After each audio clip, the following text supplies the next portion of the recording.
Hey, what's up, investors? Hope you're having a great start to your week. I want to talk to you a little bit today about the 210 inverted yield curve. So, the economy, what is going on? Well, one of the major indicators that points to a future recession is the 210 Treasury yield. So, what that is somehow related to the return that you can get investing in a 2-year versus a 10-year Treasury bond. So, a normal market says that when you're investing in a 10-year bond, you will have a greater return than a 2-year bond because your money is illiquid for a long period of time. So when those things invert and the 2-year becomes stronger than the 10-year, that is pretty much always a precursor to a recession. So since 1955, an inverted 210 yield has predicted every single recession we've had since 1955.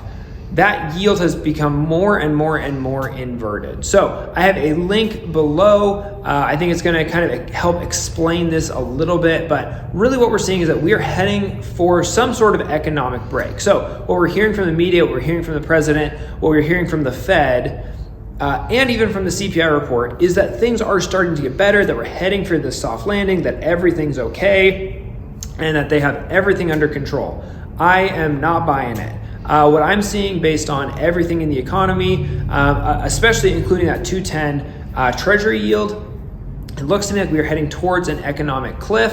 If you have money in the stock market, make sure to talk to your financial planner, figure out how liquid you need to be during this time or how strongly you should be invested into bonds. If you're invested in real estate is often a very safe place to be during a recession. It's one of the reasons I'm so passionate about it because other than 2008, recessions have had very little impact on the housing market. But where we're heading in the next couple months, no one knows. My prediction is that we are heading for a large economic cliff.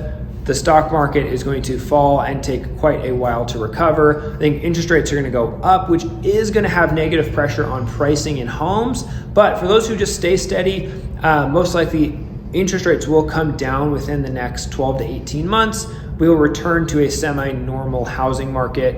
And over the last 100 years, we've seen a 4.6% return per year on average in housing. That has been very consistent even through many, many recessions. So housing, I think, is a very safe place to be. If you have more questions about that, I'd love to talk to you. If you want to talk to a financial planner, I have some of the best in Spokane that I would love to connect you with. So if you have any questions or need anything, feel free to call anytime.